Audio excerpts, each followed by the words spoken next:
Usted está viendo CDR Canal 2, la imagen de la radio. A continuación, Minuto a Minuto.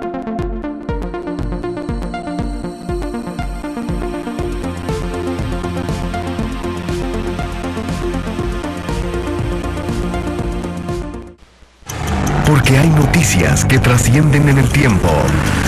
Esto es Minuto a Minuto, más allá de la noticia. Hola, ¿qué tal? Muy buenas tardes. Bienvenidos y feliz inicio de semana informativa acá en Minuto a Minuto 94.3 de Radio Reloj. Nuestro espacio de entrevistas y de análisis de diversos temas de la actualidad nacional. Y quizá uno de los temas que más ha inquietado a los costarricenses en la última semana fue una noticia que trascendió hace exactamente 7 días y fue la sustracción de al menos 215 armas del arsenal de la Dirección General de Tránsito. Queremos hablar de eso, pero también de muchos otros temas más con el señor ministro de Transportes que nos acompaña el día de hoy, don Francisco Jiménez. Don Francisco, bienvenido y muchas gracias por estar con nosotros. Muchísimas gracias, Michelle. Muchas gracias por la oportunidad de compartir con los radioescuchas de este importante programa. El gusto es nuestro, don Francisco. Quizá para atender el tema más reciente, por lo menos de mayor actualidad, ya sabemos que de estas 215 armas que fueron robadas, 56 fueron recuperadas por las autoridades del OIJ y de Fuerza Pública, pero el daño más allá del patrimonio del MOP es un daño a la seguridad de los costarricenses, don Francisco, un daño bastante severo por el temor de que estas armas caigan en las manos equivocadas. ¿Qué se está haciendo? No solamente para investigar quién perpetró este hecho, pero también para poder, en ese caso, sentar la responsabilidad del caso. Bueno, desde el primer día en que se reportó el acontecimiento, que fue el lunes, hoy hace 8 de la mañana, ¿verdad? En donde se constató que estaban maniatados los dos guardas que están tanto en las instalaciones como en la bodega. Se procedió inmediatamente a coordinar con las autoridades judiciales, a facilitar toda la información. Yo tuve conversaciones, mi gente se reunió con ellos para facilitar todo lo que correspondía a la investigación, empezando por el inventario, explicando cuál fue el procedimiento, dónde estaban las armas.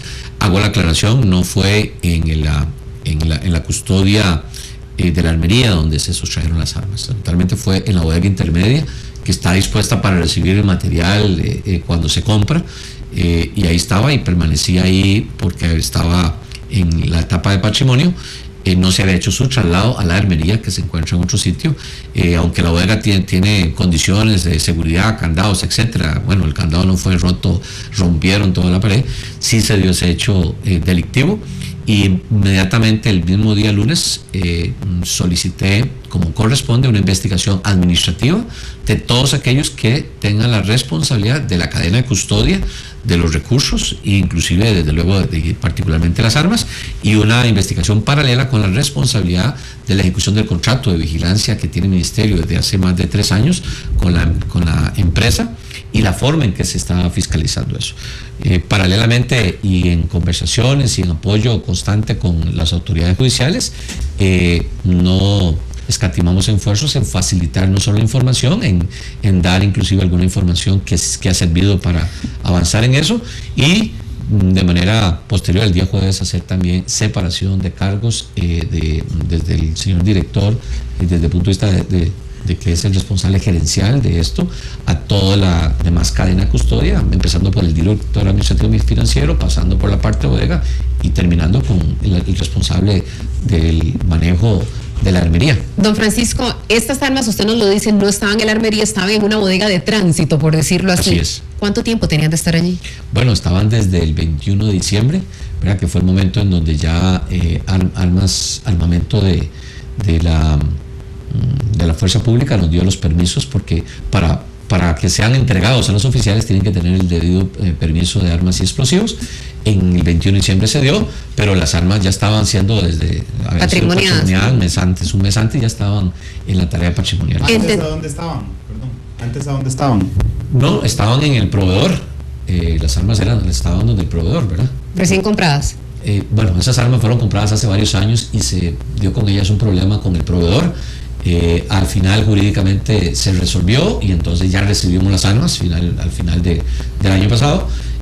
Se recibe, tal y como dice el cartel de licitación, debían haber sido entregadas en la bodega 98 de la Policía de Tránsito, que fue donde se entregaron. Ahora, esta bodega entendemos que estaba en remodelación, había candados, había guardas que no estaban custodiando las armas y que no sabían que estuvieran allí, lo que estaban custodiando era la construcción, la remodelación que se estaba haciendo según la relación de hechos que nos han dado. Hay dos cosas, una es, había guardas cuidando la remodelación. Pero no las armas. No, pero también había guarda contratado para el ministerio para custodiar la bodega y todos los bienes que están dentro de eso. O sea, que son dos contratos, dos responsabilidades. Una es de la compañía constructora que está haciendo la remodelación, que tiene la responsabilidad y tenía guardas, y la otra es la responsabilidad de la vigilancia que tenemos nosotros en el patio propiamente de la Policía de Tránsito. El resto de las armas que estaban allí, porque no solamente estaban las 215 armas tipo Glock, que fueron las sustraídas, también habían otro tipo de armas, un centenar adicional. Sí. ¿Ya esas fueron trasladadas a un lugar más seguro o se puso vigilancia adicional sobre estas armas? Fueron trasladadas producto de eso. Es que evidente la fragilidad que se dio en cuanto a eso, aunque fue un hecho violento, fue un asalto, pero un asalto fácil, don Francisco. Pero un asalto fácil. Bueno, yo no sé si hay asaltos fáciles o difíciles. No, es que cuando uno llega y hay dos oficiales, se vuelve y hay 215 armas, se vuelve un asalto fácil. Sí, claro, tiene una complejidad mayor. Claro, para un tipo de custodia como eso, definitivamente solo dos oficiales, bueno, por eso también es importante no solo revisar el procedimiento, porque era la bodega, ¿verdad? Pero en la bodega había armas. Es que si hubiese sido algo, las bodegas todas tienen vigilancia, pero ahí había armas y eso lo hace doblemente delicado y debe haber sido doblemente cuidadoso en el sentido de la cantidad de personal para custodiarlo, ¿verdad? Efectivamente. Aunque fuese una bodega de transición, en el momento que haya armas ahí, pues hay que redoblar esfuerzos, ¿verdad? Sobre todo porque ya no había presencia de más policías porque estaban trasladados a otro sitio. Y se reforzó ya en ese caso la cantidad de policías, no solamente en esa bodega, sino ya en la armería, donde van a estar como tal. No solo la armería se reforzó, la zona esta se reforzó con personal de otras áreas, ¿verdad? Se distribuyó. Y las armas se trasladaron, las restantes, las armas se trasladaron a la armería, y no solo eso, sino que el mismo día, lunes en la tarde, martes en la mañana, coordinamos con Fuerza Pública y las armas se encuentran en la armería de Seguridad Pública, que tiene, digamos, mayores condiciones para eso. Don Francisco, a mí no me quedan claros dos aspectos. Usted habla de dos contratos de seguridad, uno para la remodelación y otro para las bodegas del MOB, pero en realidad estos contratos se traducen en una persona cuidando los materiales de construcción y uno por parte del ministerio. O sea, había dos guardas, uno y uno. Sí. Y el guarda de ustedes, no el de la construcción, ya dejémoslo de lado, el de ustedes sabía que ahí había armas. Mire, el guarda tiene, y así está su contrato, tiene la responsabilidad, no solo eso, es una bodega. Y tiene que tener el inventario. Claro. Bueno, no sé si el inventario, perdón, el detalle no lo conozco, si el inventario y cuándo se hizo el último, pero sí tenía la responsabilidad de vigilar la bodega y vigilar los demás activos que estaban dentro de esa área, ¿verdad? Lo que aquí cuestionamos todos, ¿verdad? Y yo soy el primero, por eso digo que hay un aspecto de negligencia manifiesta. Es que habiendo armas, ¿verdad?, la cantidad de oficiales me parece insuficiente. Si hubiese sido probablemente otro tipo de activo, uno dice, tal vez nos llama la atención. Bueno, cualquier que sea activo hay que vigilarlo. Pero armas es particularmente sensible por el riesgo que estoy... Por eso la acción tan fuerte de separar inmediatamente para facilitarle a la fuerza pública, para facilitarle la parte nuestra, la investigación, porque es que son hechos muy serios, muy delicados. Y es privado el guarda de ustedes, es un guarda de seguridad privada. Sí, mire, en la gran mayoría de oficinas del ministerio, al igual que en la gran mayoría de oficinas del sector público, el tema de vigilancia de las instalaciones está tercerizado, al igual que la limpieza en su gran mayoría. ¿Y usted continuará bajo esa misma modalidad, sabiendo la vulnerabilidad, la debilidad que hubo en el resguardo de las armas? ¿Continuará en esa modalidad? Es que son dos cosas. Una, desde luego ya reforzamos, ya acomodamos, porque es un asunto de plaza, no solo que yo disponga. Claro que giré instrucciones y reforzarlo con personal del nuestro. Quito personal de un lado y ojalá que donde quite sea un área que no sea sensible, desde luego. No vestir a un santo y desvestir al otro. Porque es un asunto de plaza. La plaza no se crea de un día para otro, pero independientemente de eso, si tomamos y reacomodamos, en el momento que se termine la remodelación, se traslade nuevamente policías, pues tendremos una presencia constante. Pero efectivamente, en este momento no hay armas ahí, no hay armas en la mayoría, se trasladaron, y hasta tanto no revisemos protocolos, no habrá disponibilidad de armas en esa armería. En lo personal, ¿de quién era la responsabilidad de poner de establecer cuál era la seguridad en la bodega? Bueno, es que hay una cadena de custodia. Pero hay una cadena de custodia con las armas, eso es muy claro porque se maneja así. No solo con las armas. Bueno, con lo que está en la bodega, sí, claro, con cualquier bien. Claro. Pero ¿quién era el responsable de decidir cuánta gente había vigilando esa bodega? ¿El director de tránsito? Mire, ¿quién era? A mí me parece que el director no es el que tiene que saber si son 2 o 3 policías, tiene que ser quien sea el responsable de la custodia de eso, que sea la parte administrativa, la parte de bodegas, para lo cual hay protocolos, y desde luego el de la armería, porque ya nosotros habíamos pedido asistencia, y eso me lo informó y a solicitud del director, habíamos pedido asistencia a armería de fuerza pública para ver qué medidas se reforzaban. De hecho, la armería tiene todos los elementos del reforzamiento que ellos pidieron: cambiar los candados, forrar las paredes, ya eso. La bodega es una bodega que tiene condiciones para eso, pero no es una armería. Don Francisco, pero nosotros tuvimos acceso a unas fotografías de 2009, no de esta bodega, tengo que aclararlo, sino de la bodega gemela esta, la que destruyeron y hicieron nueva. Y las fotografías, lo que se dejan ver en la armería es un closet, por decirlo de alguna forma, con el coffee maker a la par, las balas en las ventanas. Sí, en 2009, sí, y usted ve, fue también parte de nuestra solicitud, digo nuestra porque fue el director que pidió la asistencia técnica, y eso hizo que se compraran 26 cajas fuertes. Pero no estaban ahí. Sí, señor.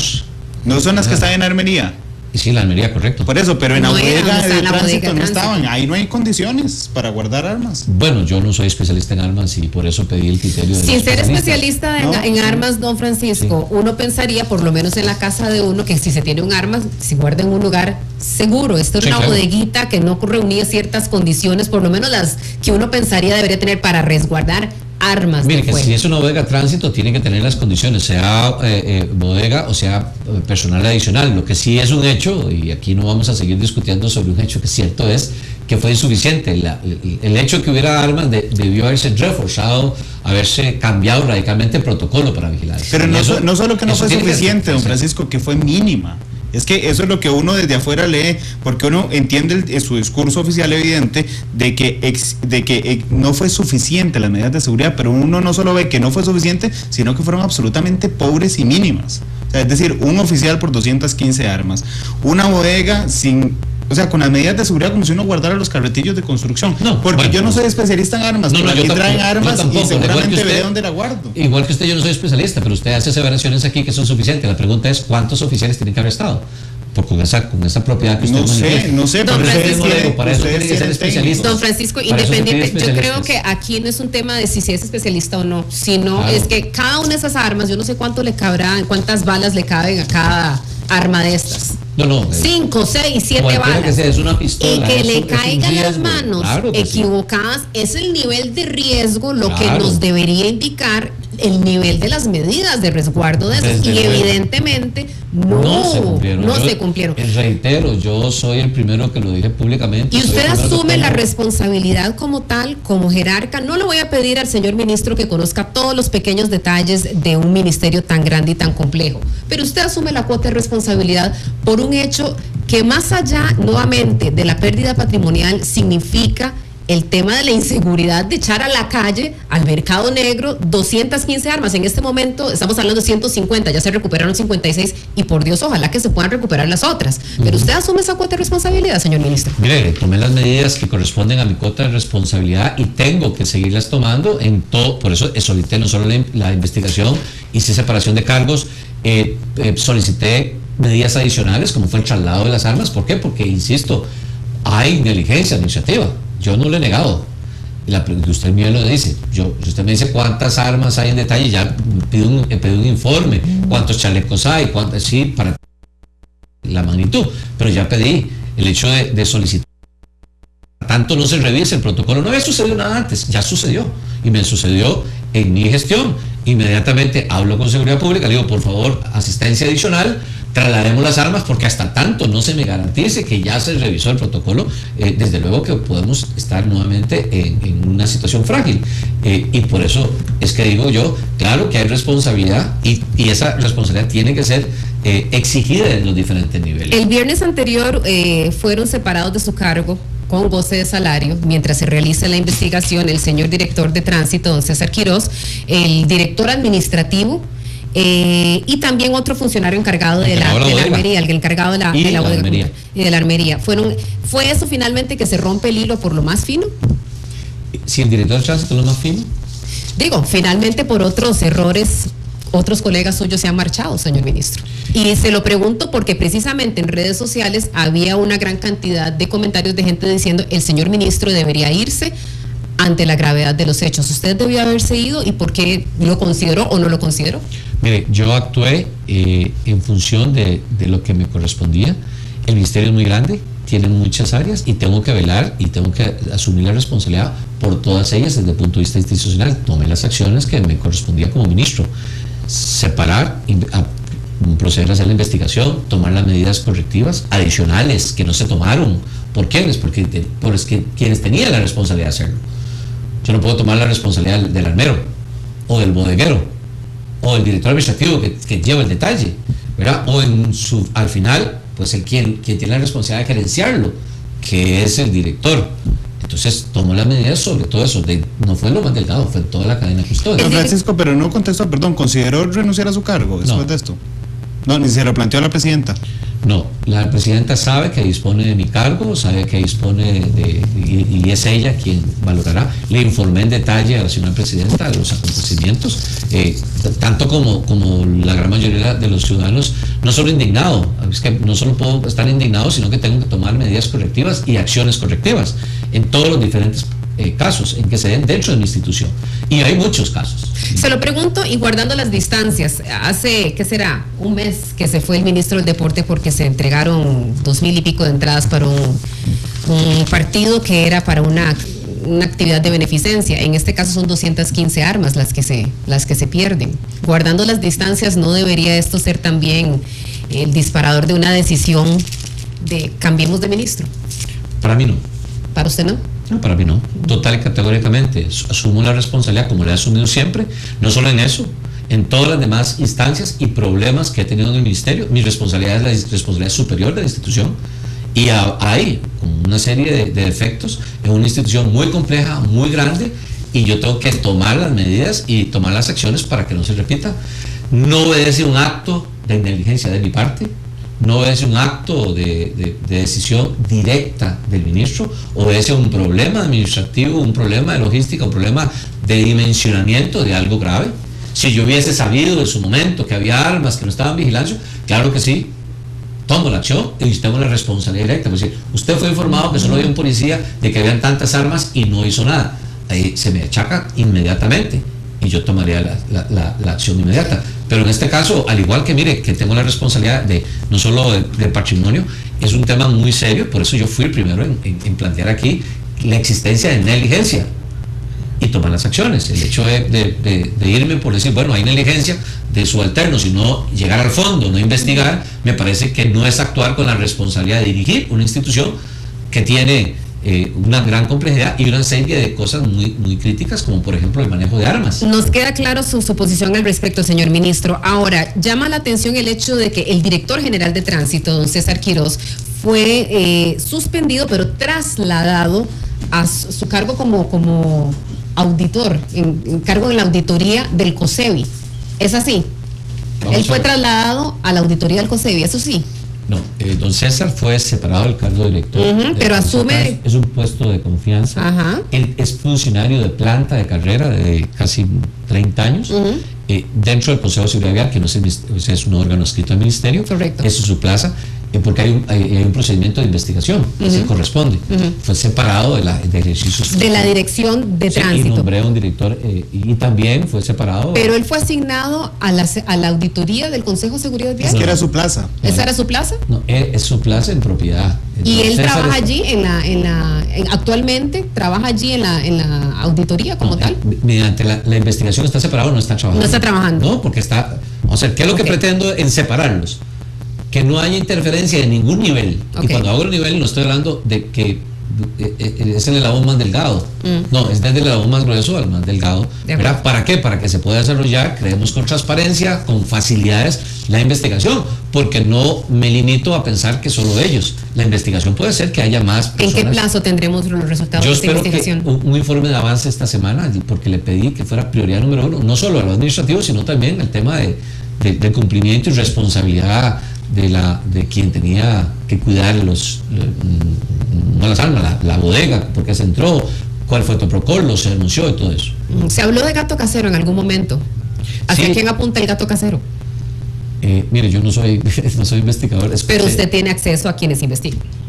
Sí, y entonces quienes investigan, yo no fui el que usé esa frase, pero lamentablemente aquí todos son sospechosos, ¿verdad? Todos son sospechosos, de afuera, de adentro, porque el hecho que nunca había sucedido nada de esa naturaleza, de esa gravedad, y hoy se ve, pues entonces todos están en la mira, todos serán revisados, y en ese sentido, pues yo me cuido de facilitarle, como lo he hecho, al OIJ y a la Fuerza Pública, todas las facilidades, informaciones y accesos para que se pueda desarrollar.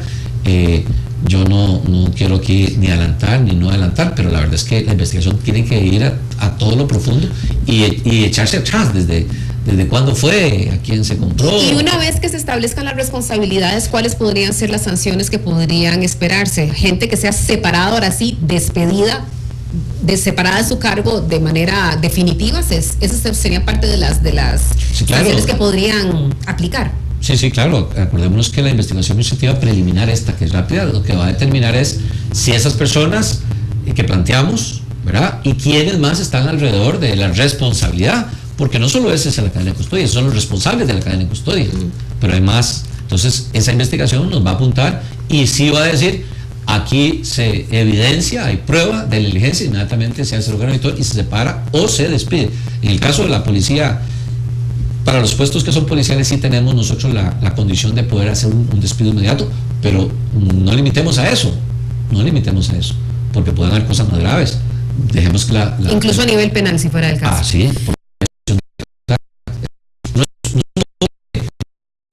Así es.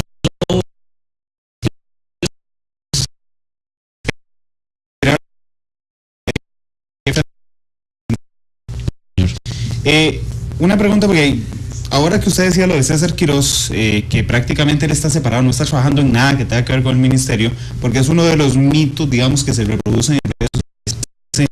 Otro es que usted no Perdón, pero ustedes participaron de la conferencia, por eso lo pregunto, sí, en la conferencia de prensa. Él está notificado, está en este momento en el cargo, Diego. Yo personalmente no solo notifiqué, hice público antes de plantearle a Diego, solicitarle que asumiera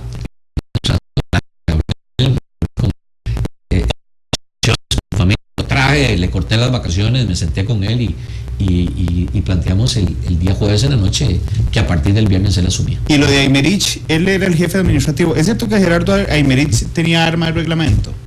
¿Usaba arma de reglamento? No sé. Es que aquí se ha dicho en redes sociales y una en la auditoría también. Sí, en la auditoría de 2009, que funcionarios administrativos usaban armas de fuego. ¿Por qué? En el 2009. Sí, en la auditoría que hizo, que hicieron primero la auditoría interna del ministerio, la gente de manejo de armas del Ministerio de Seguridad Pública. Bueno, ese informe del 2009 apuntaba eso. Las personas que están autorizadas a portar armas son los oficiales de tránsito y son personal de seguridad del ministerio, ¿verdad? Ahí todavía quedan algunos guardas, digo quedan algunos porque lamentablemente a lo largo de los años es una de las áreas que se ha venido disminuyendo, no se le pone plaza de guarda, entonces muchos de las oficinas del ministerio tienen vigilancia privada. Pero usted tenía conocimiento de que funcionarios del área administrativa portaban armas de fuego. No, y además el día de hoy, si usted me dice que salvo que sean personal de seguridad en cualquiera de sus acciones, tiene que tener permiso de portar armas, tiene que tener un permiso y acreditado desde el punto de vista de la almería. Por otro lado, había un mecanismo que era de alguna manera irregular, y es que, según entendemos, cada oficial de tránsito debiera solicitar el arma y entregarlo al final de su jornada. Sin embargo, como el armero únicamente estaba a mediodía, entonces podía ser que no había alguien a quien entregársela o a quien solicitársela, lo que hacía era dejársela. ¿Sabía usted que estaba sucediendo esta situación y que fue apuntado así en una auditoría, señor ministro? Hoy no sucede. Si fue apuntado en 2009, corresponde a una que se dio en el 2009. Pero eso no sucede. ¿Usted puede dar fe de que eso no estuvo sucediendo durante su gestión? Yo no, si usted me está, sí sé y me consta, es que hay una disposición que nace de un informe de auditoría, probablemente ustedes donde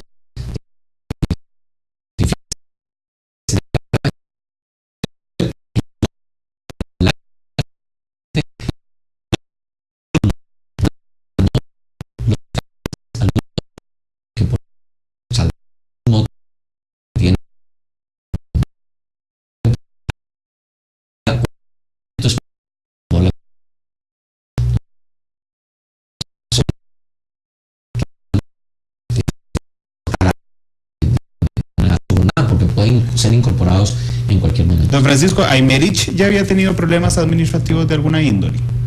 Gerardo Aymerich. ¿Había sido investigado administrativamente por un... Sí, entiendo que un funcionario de muchos años sí han habido diferentes procedimientos administrativos que tienen que ver con su labor de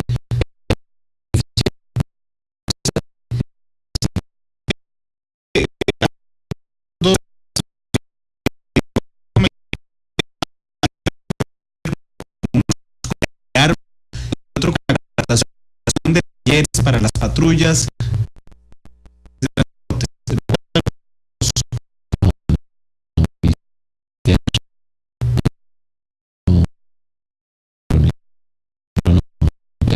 conocimiento. Señor ministro, me gustaría que fuéramos avanzando en otros temas, obviamente,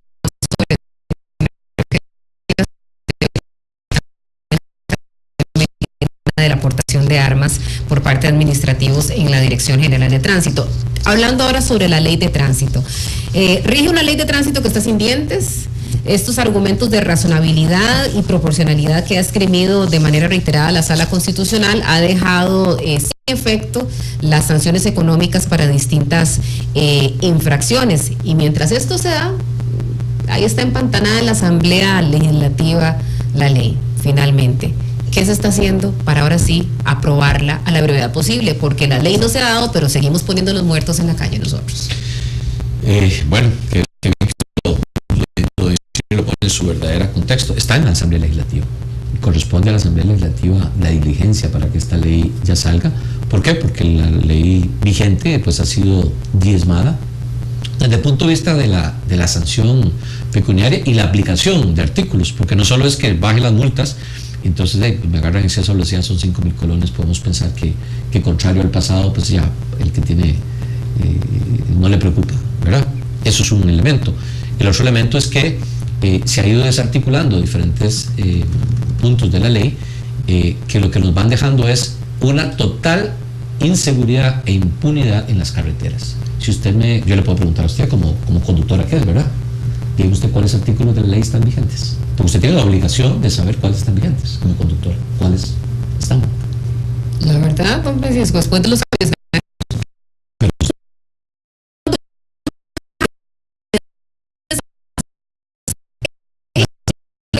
nacionalidad. No, finalmente hago caso a lo que está en la calle. No me paso los 80, no me tiro en rojo, hago el alto. Eso es lo que uno trata de hacer. A alturas del partido ya uno sabe cuál es. Ahora, frente a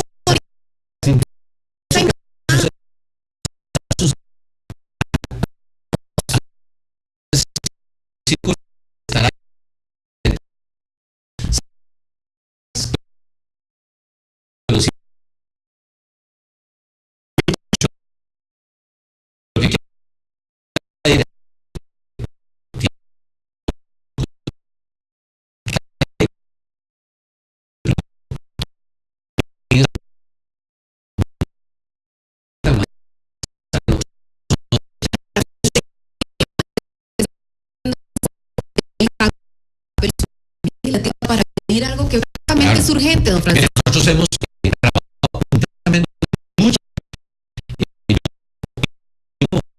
La pasada, reunión con doña Viviana, y que un equipo de asesores ha venido trabajando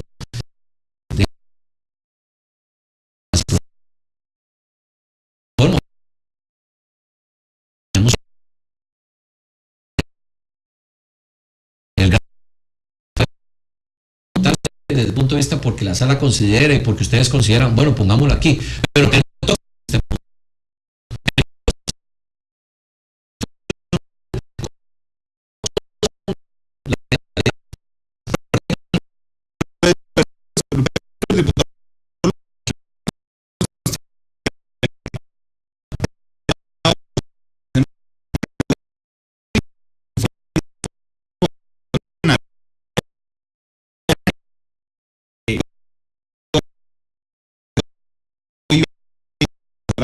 Trajo abajo un montón de artículos que ella misma había metido en la ley. Entonces, ustedes a priori dicen no toquen el tema de educación vial, de los puntos, de un año, de los conductores, pero lo cierto es que en la sala cuarta lo que es eso es lo que se mira finalmente en la calle. Yo quisiera hacer un poco más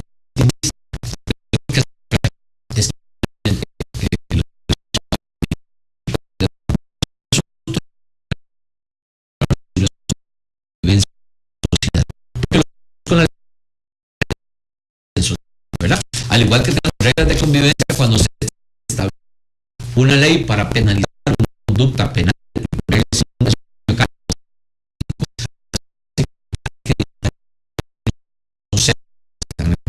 Francisco, que interrumpa. Actualmente los temas en discusión es a la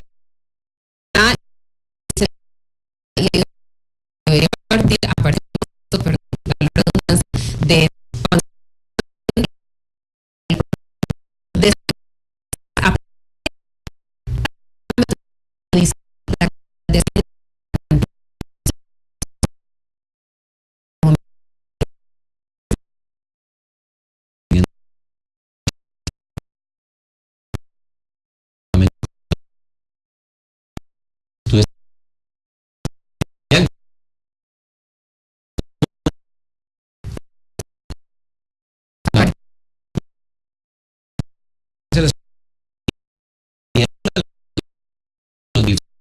mire, el grueso de los no es allá.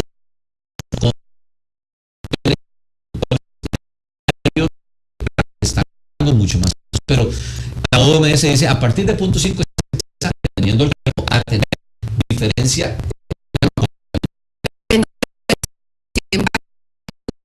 Discusión en los jóvenes. ¿Está a favor de que los muchachos, dependiendo de la edad, la tolerancia sea diferente para ellos? Total y absolutamente. ¿Está a favor de eso? Sí, claro. ¿Eso no es discriminatorio? Discriminatorio, que un joven que empieza a dar sus primeros pasos conduciendo, que la sociedad le está dando la oportunidad de hacerlo, que se mida desde el principio a un joven que va a haber un parámetro de tolerancia diferente a otro adulto no es discriminatorio. Eso no es una forma de perfileo finalmente contra esa persona. Y eso finalmente también, nosotros hicimos la consulta aquí en Noticias Reloj a varios abogados constitucionalistas y nos dicen es abiertamente discriminatorio y por lo tanto inconstitucional. No lo están advirtiendo. La reedición de lo que ya otras. Voy a las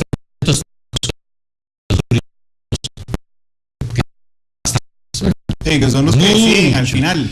Es que eso es lo que son uno le muchos, preocupa, exactamente. El Francisco. jurisconsulto no es el que tiene la especialidad aquí en que si el alcohol es o no, es para otra cosa, es la interpretación de la ley, con el respeto que todos merecen y todos necesitamos, pero zapatero a tu zapato. La Organización Mundial de la Salud dice que hay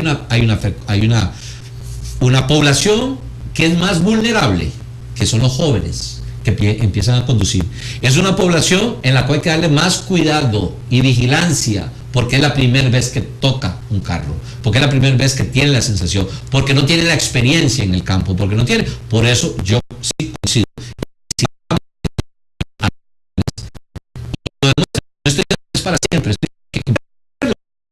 ¿verdad? Donde tenemos más muertos, pues hay que tener una vigilancia mayor. ¿Y por qué no se los bajan a todos juntos? No, y porque viéndolo desde el otro...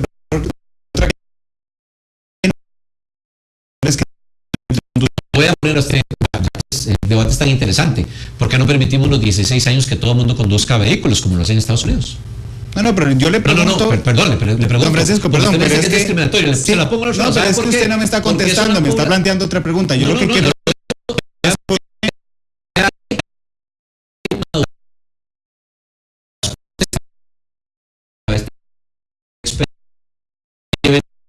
Tiene un examen teórico y práctico. ¿Dónde se crea la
Pero si es mayor de edad, ¿sabe lo que hacen ahora? En la placa se pone color del Don conductor. Francisco, Y eso no es discriminación, eso es lo que le dice a los demás. Mire, aquí hay un conductor novel, no tiene la misma experiencia suya, tiene que tener uno cuidado. A mí me parece que eso no es...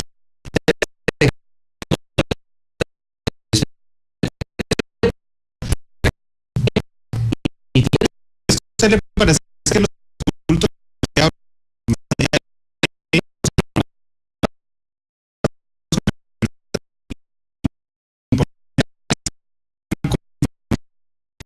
fuera de ellos?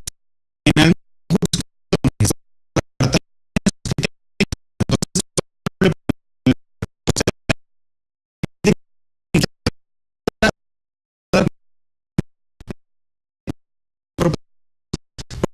y no dicen, vamos a ver qué opina el técnico que hizo la ley, a ver si es proporcional. No, simplemente lo miden y se la traen abajo. Entonces, usted me ha puesto el dedo en la llaga. La ha puesto. Y me parece que es el debate.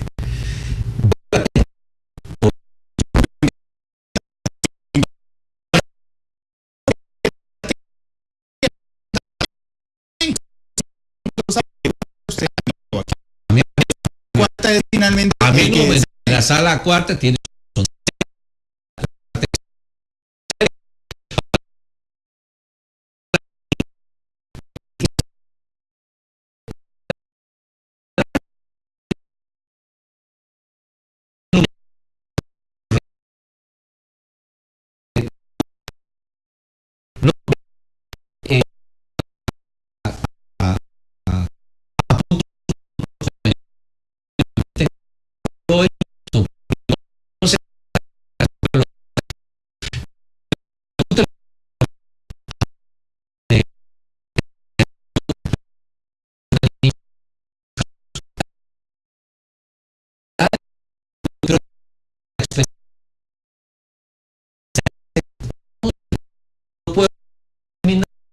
Una prueba 6 años de licencia. Y usted dice, ¿es discriminatorio? No, es que acordemos una cosa, con todo el respeto a los jurisconsultos.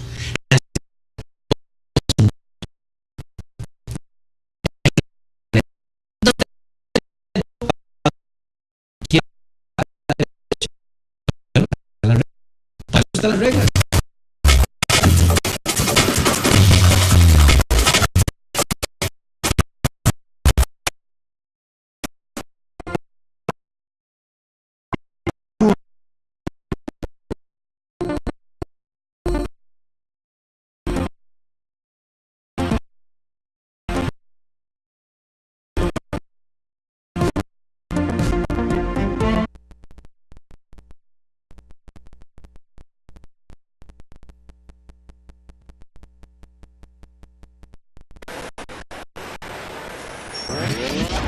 ¿Querías una promo que te pusiera de cabeza? Voltea tu lata de cualquier Tefiro o Néctar del Monte. Envía el código que aparece debajo de tu lata al 7447 desde tu celular o actívalo vía internet y participa para ganarte al instante muchos premios. ¿Qué espera? Voltea tu lata y gana con Del Monte. Una emisora líder en el mercado se define por su integridad, trabajo y credibilidad. Monumental, 80 años. De opinión. La peor batalla es la que se pierde en la opinión pública. Doctor, hoy vamos a hablar de anemia en el embarazo. Ahora, ¿quién va a...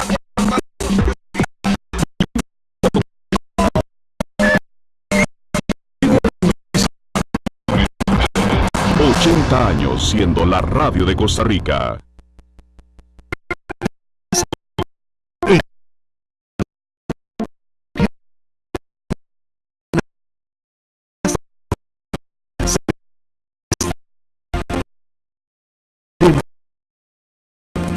CDR.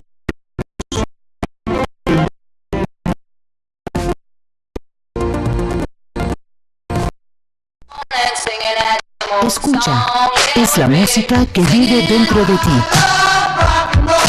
que está en tu mente.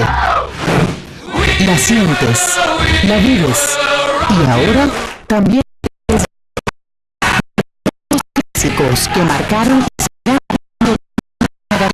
en Best TV. Los sábados en CDR Canal 2, la imagen de la radio. Continuamos con Minuto a Minuto.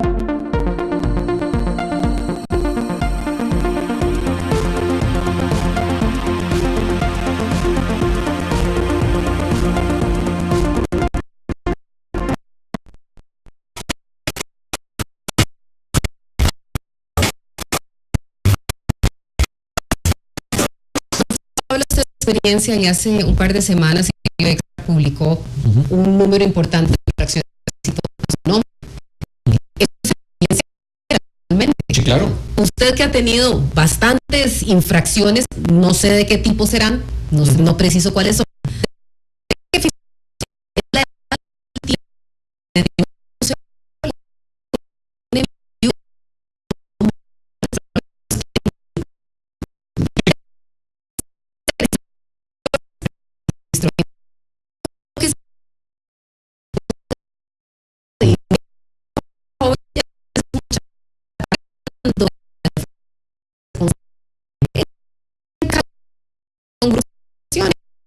Es un argumento que nos puede dejar en el mismo estado de indefensión a los ciudadanos que no tengan llegar y penalizar a los conductores irresponsables. Vamos a ver, separemos esto en dos.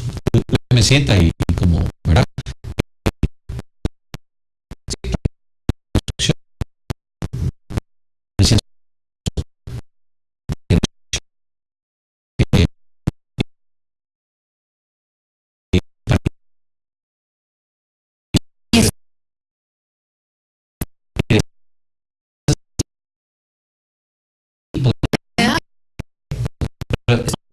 De tipos de sanciones que están, y yo no me siento orgulloso y estamos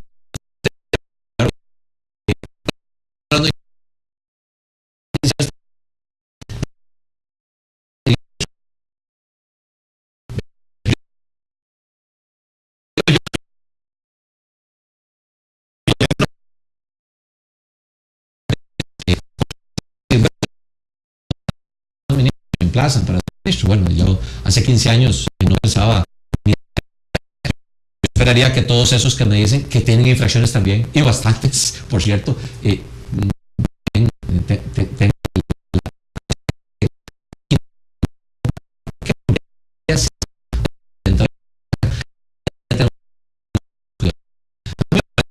lo digo basado en la estadística. La mayor cantidad de víctimas mortales que tenemos es en una edad de 18 a 25 años. Y el recuerdo entonces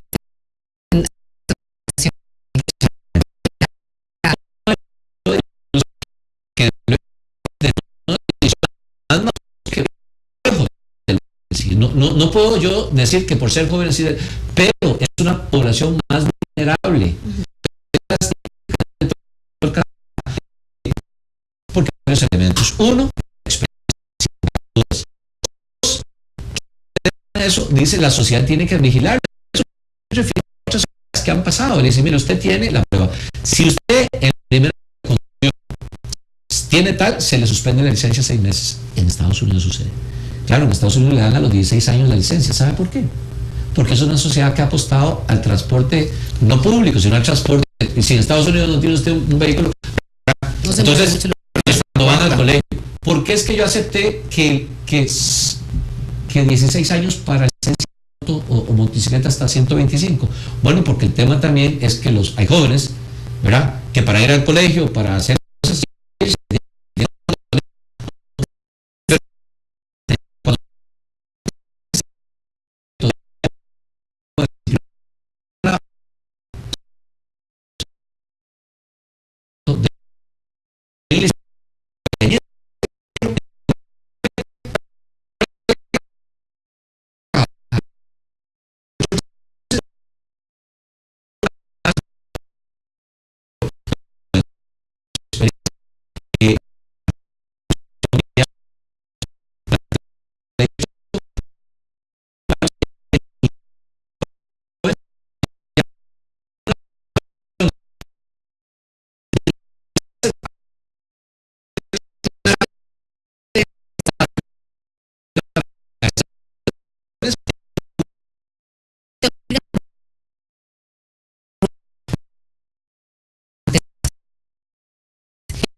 redujeron sustancialmente las personas que estaban y respetando los límites de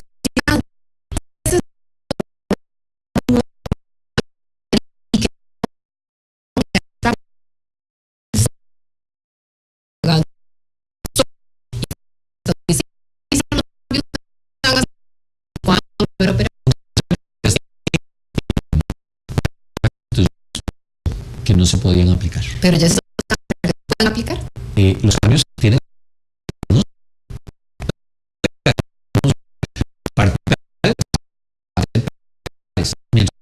suspendida la aplicación porque la Sala Cuarta ha dispuesto que no se pueden hacer. Y no se puede reformular entonces el mecanismo. Ya está en la ley de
con Raxa para poder tener partes impersonales, para poder vigilar carreteras y ampliarlo. Y se lo expliqué personalmente. Y aún así se lo trajeron abajo. Bueno, ellos se encontraron, ¿por qué? Porque no ellos lo echaron, pero porque alguien dispuso que no, porque era monto. Pero sí, desde luego, antes de, y me verifiqué, porque monté estadísticas. Acuérdense, usted lo acaba de decir muy bien. Durante 6 meses, mientras no estaban funcionando, manejamos estadísticas.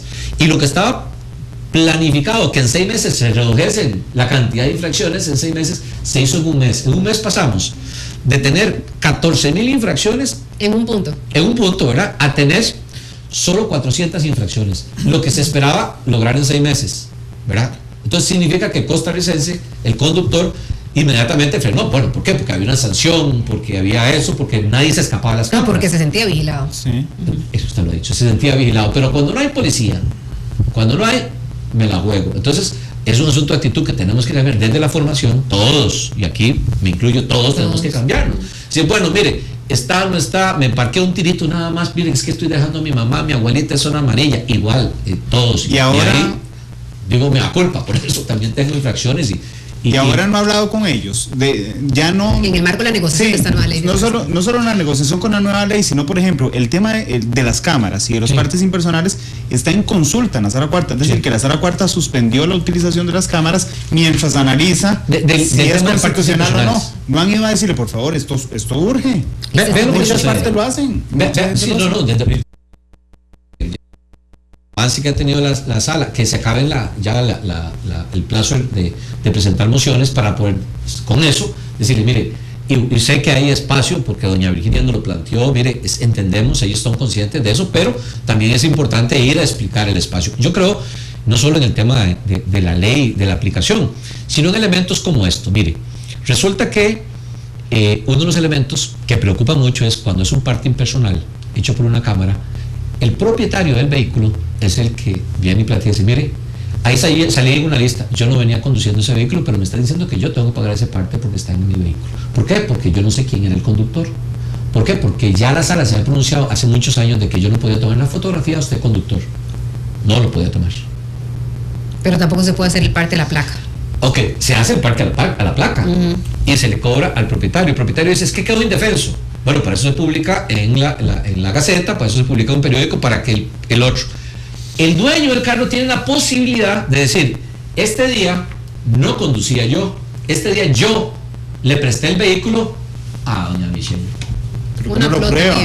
Entonces, yo le voy a tener que ir a buscar a doña Michelle, ¿verdad?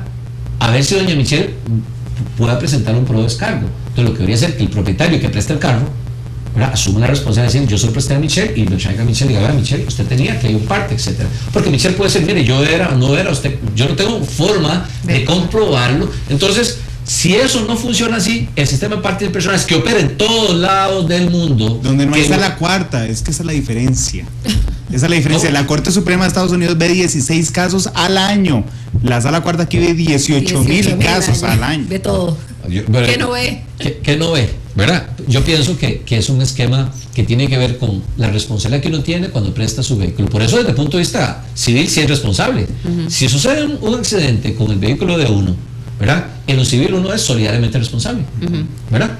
Y aquí, bueno, no hubo un accidente, pero desde el punto de vista debe ser solidariamente responsable. Don Francisco, el último tema de esta entrevista, Riteve. En julio de este año ya expira el contrato del servicio de revisión técnica con Riteve. ¿Ya se sabe qué va a pasar después del 31 de julio de este año? Continúa Riteve, vamos a ir a una licitación para que vengan terceros oferentes. ¿Qué va a pasar a partir de esa fecha? Bueno, formalmente nosotros le notificamos a Riteve nuestro interés de abrir el servicio a más de un operador, y eso fue notificado como lo establecía la ley antes de diciembre. Riteve fue notificado de nuestro interés, pero también notificamos de que hay necesidad de continuar con el servicio. Hay una realidad, ¿verdad?, en este país, y bueno, lo citaba muy bien. La idea es una licitación, pero no interrumpir el servicio que ellos están prestando mientras se da el proceso. Pero eso supone un cambio, ¿verdad? Supone que hay que hacer una negociación. ¿Por qué? Porque hay que establecer una continuidad del servicio hasta que suceda, o cortarlo, ¿verdad?, que es la discusión que tenemos. Por eso nos reunimos con ellos y porque ellos solicitaron una arbitraje internacional. Entiendo que precisamente están, y estos son datos extraoficiales que nos han dicho, que le están exigiendo al país $100 millones, porque desde 2002 no se les han ajustado las tarifas.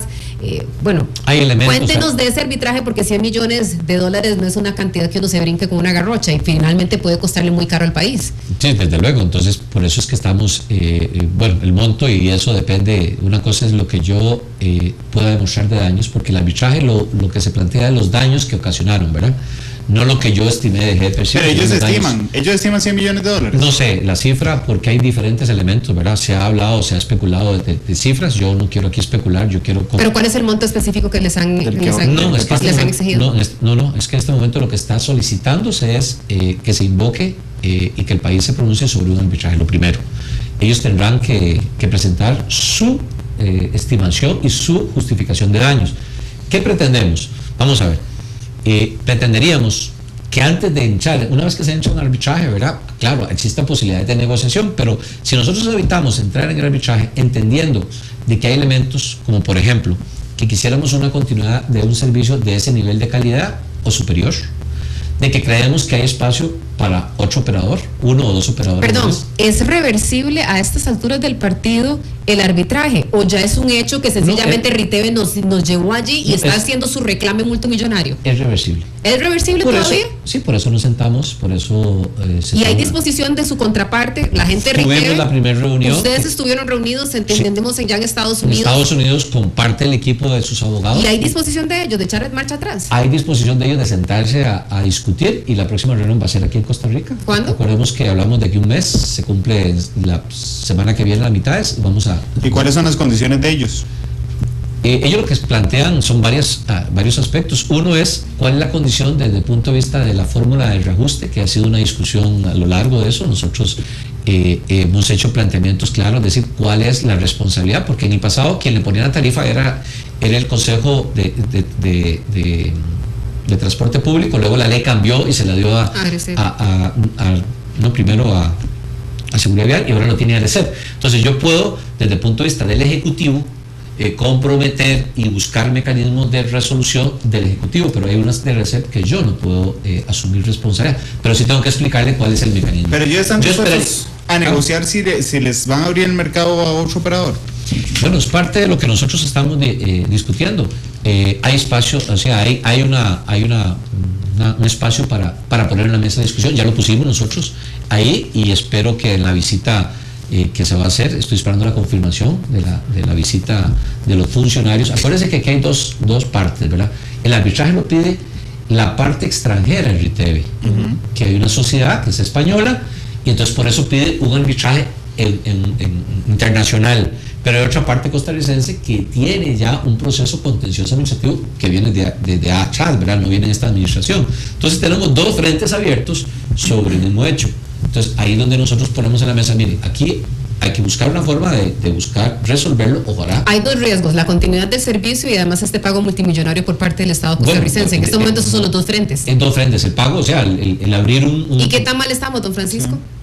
Yo diría que hemos avanzado positivamente porque hemos puesto en la mesa... Siendo muy realistas, a ver, estamos en febrero, aquí lo que quedan si acaso son 5 meses y de repente un arbitraje de este tamaño, obviamente nos van a echar a toda su maquinaria legal internacional para hacer valer sus derechos como lo tienen ellos previsto, pero también está el tema de los costarricenses que necesitan su revisión técnica para cumplir con los requisitos locales. No son los requisitos, es que vamos a ver, si hay una realidad es que el sistema de revisión técnica ha permitido una mejora significativa en la calidad de la flota, desde el punto de vista de seguridad también. Pero qué tan mal estamos de poder caer en alguno de esos dos riesgos, de que no haya continuidad o que tengamos que pagar la cantidad de plata que nos están pidiendo. En este momento tenemos los dos frentes abiertos y tenemos un esfuerzo importante, no solo nuestro, sino de COMEX, de buscar un punto de acercamiento, de negociación, en la medida de que tengamos instrumentos jurídicos, y aquí sí, aquí es donde invocamos a los jurisconsultos, ¿verdad?,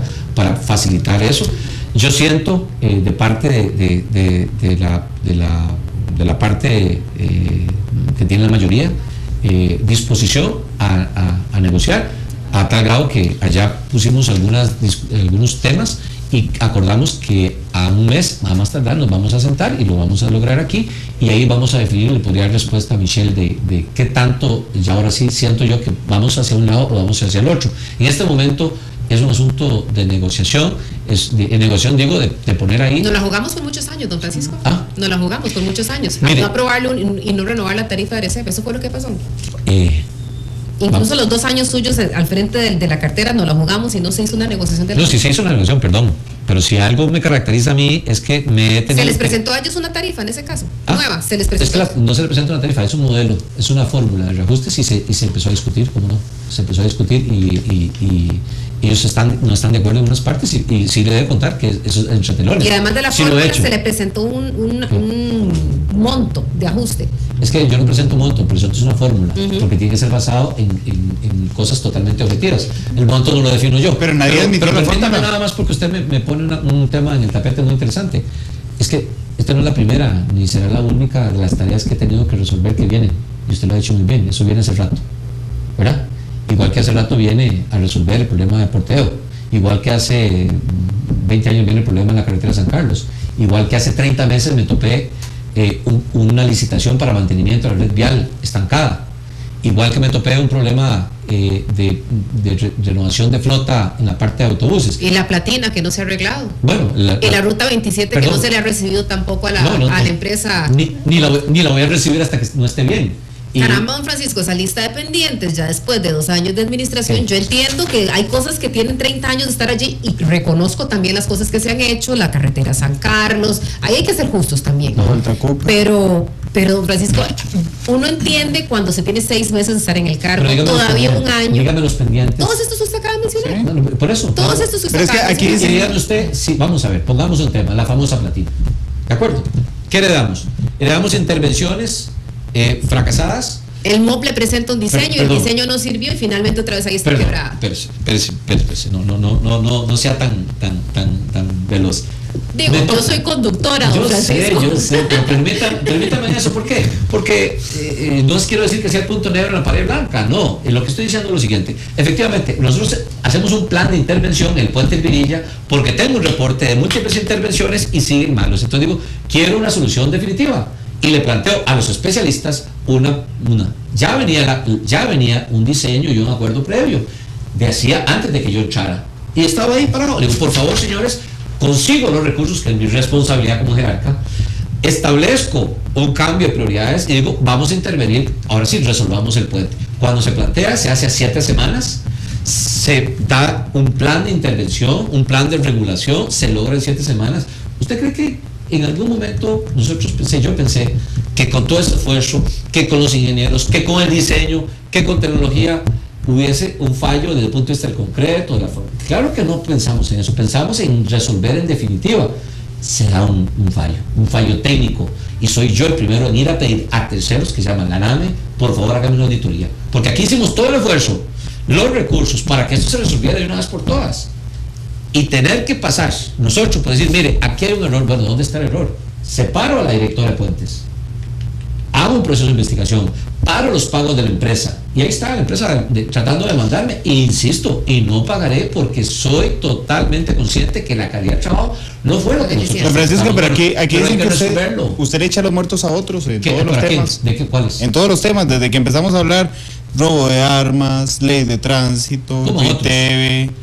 O sea, que usted se quita su responsabilidad y se la pasa al director de tránsito, al director administrativo. No, si quiere, quito todos los directores y yo me convierto en el hombre orquesta y todo lo hago yo. No, materialmente. Usted es el que tiene que coordinar. No, para eso hay una organización, mire. Pero, a ver, es un tema de organización, de recursos o de liderazgo. Ahora sí se lo planteo directamente, porque nuevamente, decíamos, en el caso de las armas es que hay un director de tránsito y hay un director de administrativo. En el caso de la platina, pero la empresa... Aquí la pregunta entonces que yo le hago, finalmente es un tema que falta plata, falta gente, o es un tema de liderazgo, don Francisco, de cómo administramos los pendientes y las prioridades que usted le va a dar en su gran lista de pendientes, porque no le vamos a pedir que usted arregle todo en 4 años, ahí hay que ser honestos y hay que ser también justos, no le vamos a pedir eso, pero don Francisco, ya han pasado 2 años y siguen pendientes que ya deben estar resueltos, urgentes. La misma presidenta dice que ella está frustrada, usted está administrando esa cartera que la presidenta dice me causa frustración, no es un tema de liderazgo. Es un tema de crisis. No es un tema de liderazgo. Perdón, es un tema de crisis, de institucional, de una institución que se ha diezmado a lo largo de muchos años. Es un montón de pendientes que vienen y yo los asumo, claro que los asumo. No es que estoy quitándole la responsabilidad, yo voy asumiendo y por eso digo, resuelvo los proyectos que están retrasados y tengo que tomar la responsabilidad de las prioridades. Son muchas las prioridades. Si yo pusiera en la mesa aquí, todo es prioritario. ¿Por qué? Porque todo urge, porque hay cosas pendientes. El pasarle la pelota, como usted dice, o el asumir, no. Vamos a ver, si usted me dice que la responsabilidad, porque no se pasó el día en que tenían que pasarse las armas de la bodega al árbol, es mi responsabilidad directa. Yo tengo que decirle, no tengo conocimiento del día en que se debe pasar. Pero no por pasarlas, por carecer de un protocolo de seguridad, por tener tantos días las armas ahí, por no tener claramente estipulado que un arma de fuego no puede estar en una bodega. Y sin atrincherarnos en un solo tema, don Francisco, tal vez yo creo allí, nuevamente, no le voy a pedir a usted que sepa dónde está cada clavo o cada ladrillito que administra dentro de la cantidad y la multiplicidad de activos que pueda tener el MOP, pero sí obviamente hay un tema que yo no siento que hay como algo de descontrol en ciertas obras que son importantes para el país. Caramba, el RITEVE, y de repente nos podemos quedar sin revisión técnica, la ley de tránsito, ahí está literalmente durmiendo el sueño de los justos. En la Asamblea Legislativa. Pero nuevamente usted es el jerarca y usted es el que tiene que ir a apretar las clavijas ahí también. Sí. Mire, si la cantidad de horas que le hemos dedicado de técnico, por eso le digo, llegamos a un consenso con toda la gente de la Asamblea Legislativa en la formulación. Si vea usted el expediente, propusimos eso, la creación de la Policía de Tránsito Municipal, cómo pagarla, el criterio de las multas, el proceso de educación vial, todo eso ha sido una tarea que se ha planteado que me corresponde a mí. Ahí sí, la ley, ¿dónde está su propuesta? Ahí está escrita. Fui personalmente a defender las bolsas de aire. Fui a defender que el proceso de la revisión técnica no sea autorizar a cualquier taller. Me presenté ante la Asamblea. Fui a plantear por qué creo yo que el presupuesto debe serlo. Claro. Es culpa de los diputados. Los diputados tienen ¿Es culpa de los diputados? Los diputados tienen ahora en sus manos resolverlo. ¿Un sí o no? ¿Es culpa de los diputados? ¿Un sí o no suficiente? ¿Cómo si no? ¿Un sí o no? ¿Es culpa de los diputados que eso está pegado ahí? Sí, claro que sí. La aprobación de la ley es responsabilidad de los diputados. La responsabilidad de la aprobación de los diputados. Por eso, insisto, y empezamos esto diciendo, ojalá y eso salga pronto, porque desde el punto de vista de consenso, desde el punto de vista del articulado, en un porcentaje muy alto está de acuerdo. En otros sabrá que no, pero la verdad es que buscar la perfección nos puede llevar tanto que digo yo, por favor, saquemos eso de la Asamblea Legislativa ya. Saquémosla, señores diputados. Denme una ley que yo pueda aplicar para que usted y yo sepamos a qué atenernos, sepamos a dónde está, qué cosas sí, qué cosas no. Eso es lo que estoy diciendo. Don Francisco, ¿usted se siente el ministro más impopular en ese momento del país? ¿Usted se siente el ministro más impopular en ese momento del país? Depende de quién me califique. No, la gente, los ciudadanos normales. Aquí hay, mientras estamos en el programa, hicieron una competencia en Twitter de quién es el peor ministro del gobierno. Y yo todos entendemos sus explicaciones. Lo que le quiero decir es, si usted siente por la percepción que tiene la gente de que en el MOB nada sale bien, esa es finalmente la percepción, que si usted se siente así. Vamos a ver. Cuando enfrentamos una tormenta Thomas que nos deja 2.000 kilómetros de carreteras despedazadas y un plazo más corto que el que usualmente ponemos y activamos eso, cuando agarramos y hemos reconstruido y mejorado más de 81 puentes y en este momento nos encontramos con un paquete de 50 puentes ahí, cuando buscamos el financiamiento para poder terminar la carretera de San Carlos y lograr que se haga un diseño acorde a un estándar que es, cuando logramos sacar después de 30 meses los contratos de conservación que todos reclamamos, quiero carreteras buenas, quiero que sean pintadas, logramos hacer eso. Cuando vamos y enderezamos un proceso y logramos que el aeropuerto sea calificado el tercer aeropuerto de Latinoamérica, el aeropuerto Juan Santa María, después de un montón de procesos, se termina con un atraso de 4 meses en el aeropuerto de Liberia, pero se exige y se logra hacer eso. Cuando venimos y seguimos una lucha constante de golpear de sectores económicamente poderosos y reaccionarios como la modernización de los puertos de Limón, cuando tengo que sentarme y durante horas y horas y días negociar para que tengamos una ley que tenga un servicio especial de taxis, cuando venimos y sacamos 200 autobuses porque no están en vida útil. Don Francisco, pero más allá de la lista de cosas buenas, se siente no sacar las malas y no es por mí. Es que no soy yo el que se las saco. Sí, pero es que yo quiero que me entienda una cosa, no soy yo el que se las saco. Es que eso es lo que la gente habla en la calle y eso es lo que la gente percibe en la calle. Ahí en el Twitter hay gente de San Carlos. Ahí hay la gente que está viendo cómo resolvemos el tema. Bueno, hay gente que está viendo cómo resolvemos. Don Francisco, perdón, pero es que yo le pregunté y usted no me ha respondido. ¿Usted se siente impopular hoy, sí o no? No.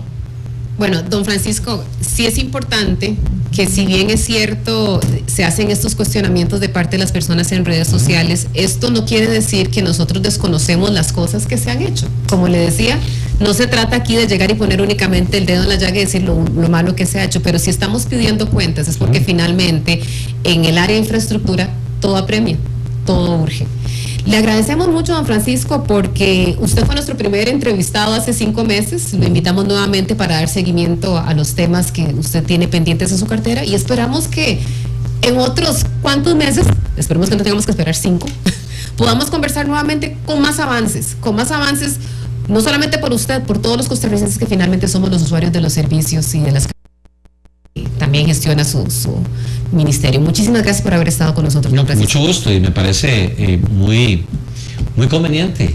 No solo rendimiento cuentas, ¿verdad? Igual que estuvimos hace 5 meses, tuve la oportunidad de participar en el inicio de este programa, y pues también igual en una cartera compleja que tiene mucho que ver con el quehacer de todos los días, desde que una parada de taxis, desde que un avión aterrice, desde que un barco salga. El día a día. El día a día es importante señalarlo, y igual agradecerles también la forma en que podemos abordarlo. Yo no tengo problema en dar cuentas, en entender que hay que hacer mucho, de que la responsabilidad del sector es una responsabilidad realmente grande, y cuando la asumí sabía que era grande, porque para mí no es nuevo. O sea, de una u otra forma puedo pensar que algunos otros pueden argumentar, mire, yo no sé dónde venía y esto no es una ferretería, es una cadena de ferreterías. Bueno, la verdad es que hay muchas cosas que vienen pendientes y otras que debemos resolver. Yo hago mi mejor esfuerzo y trato de que el equipo, que desde el primer momento dije era insuficiente y lo he venido conformando, pretenda darle a este país mayores y más rápidas soluciones definitivas a problemas añejos y a necesidades actuales. Ese es mi norte. Pretendo hacerlo, cuento con el respaldo de la presidenta, pero también requiero el respaldo y la crítica constructiva de los ciudadanos, porque la verdad es que mucho de todo esto se aprende y uno tiene que tener la serenidad también y la humildad para poder escuchar las críticas. Bueno, muchísimas gracias, don Francisco. Gracias a cada uno de ustedes por haber estado con nosotros en Minuto a Minuto. Les recordamos que a partir de mañana tendremos la serie especial de reportajes políticos al volante. Lo estaremos presentando en nuestras ediciones regulares de Noticias Reloj 94.3 a partir de mañana martes. Y tenemos también entrevista mañana con el señor embajador de Costa Rica en China, don Marco Vinicio Ruiz, la perspectiva del comercio de Costa Rica con la República Popular China. Muchísimas gracias por estar con nosotros y que sigan con la programación regular de Radio Reloj.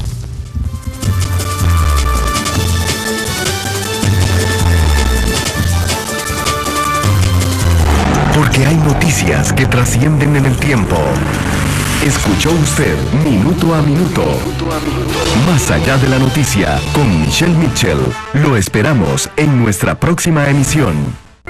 Usted